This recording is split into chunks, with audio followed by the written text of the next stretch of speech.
Salam Cakrawati Samudra. Halo Sobat Maritim, perkenalkan kami tim dari SMA Negeri 4 Jayapura. Sebelum itu, kami akan memperkenalkan diri kami. Saya Iko Manggede Suprema. Saya Brilian Teguh Fedra Misalaya. Saya Friska Romauli.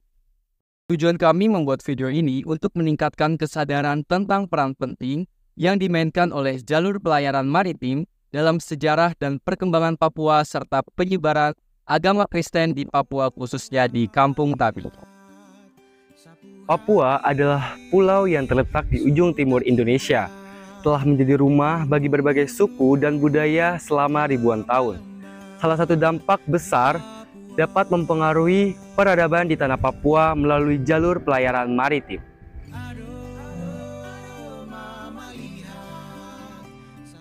Pada awal abad ke-19, misi Kristen mulai memasuki wilayah Papua, terutama melalui pelayaran maritim. Salah satu peran utama dalam menyebarkan Injil di wilayah ini adalah para misionaris yang datang dari berbagai negara. Pelayaran maritim menjadi jalur utama untuk menghubungkan mereka dengan kampung-kampung yang ada di Papua. Injil mulai diterima oleh masyarakat setempat, dan gereja-gereja Kristen pertama mulai didirikan di wilayah itu. Proses penyebaran Injil ini tidak hanya membawa ajaran agama, tetapi juga memengaruhi budaya dan kehidupan sosial masyarakat Papua, terutama perekonomian masyarakat setempat. Sebagai pulau terbesar kedua di dunia, Papua memiliki garis pantai yang panjang dan banyak pelabuhan alami yang menjadi titik akses utama bagi pelaut dari berbagai bangsa. Jalur pelayaran maritim ini telah menghubungkan Papua dengan dunia luar, memungkinkan pertukaran budaya, perdagangan, dan kontak antar suku. Salah satu aspek penting dari pembukaan peradaban di Papua adalah masuknya agama Kristen, khususnya Injil melalui jalur pelayaran maritim.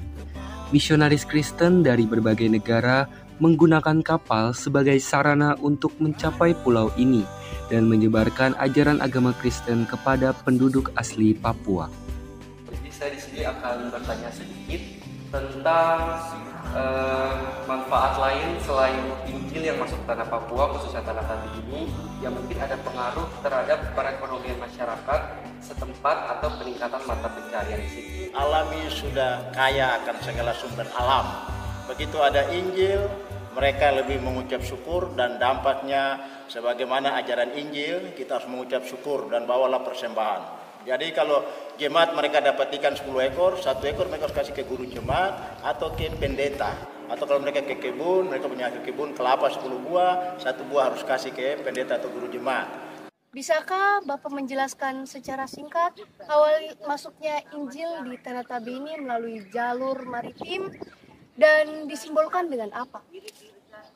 Orang Belanda bawa Injil dari orang Jerman, dari Batavia sampai di Otto dan Geser sampai di Mansinam. Di Mansinam, Otto dan Geser dan Bing membawa sampai di Tanah Tabi, dan lewat Lawrence Tanamal mereka buka Injil pos pelayanan di sini, maka dibaptislah 18 orang di Metu Debi pada tanggal 7 Maret 1910, maka dikasih dengan lambang Tugu Injil di Metu Debi. Baik Bapak, kira-kira apakah misionaris membawa hal lain selain Injil yang melalui jalur pelayaran maritim ini, contohnya pengaruh budaya ataupun pelayaran maupun perdagangan Bapak? Misionaris datang dengan membawa Injil lewat jalur maritim ke Pulau Metu Debi di Tanah Tabi ini punya pengaruh dampak sosial, baik itu budaya, mereka mulai mengenal pakaian, mereka mulai mengenal alat-alat pertukangan, pertanian, mereka mengenal alat bisa masak dengan yang sehat, kesehatan, dan yang lain-lain. Perubahan-perubahan itu juga mereka ajar bagi kita. Kami mengucapkan selamat memperingati Hari Maritim Nasional 23 September 2023. Suara Torang, Suara Bahari.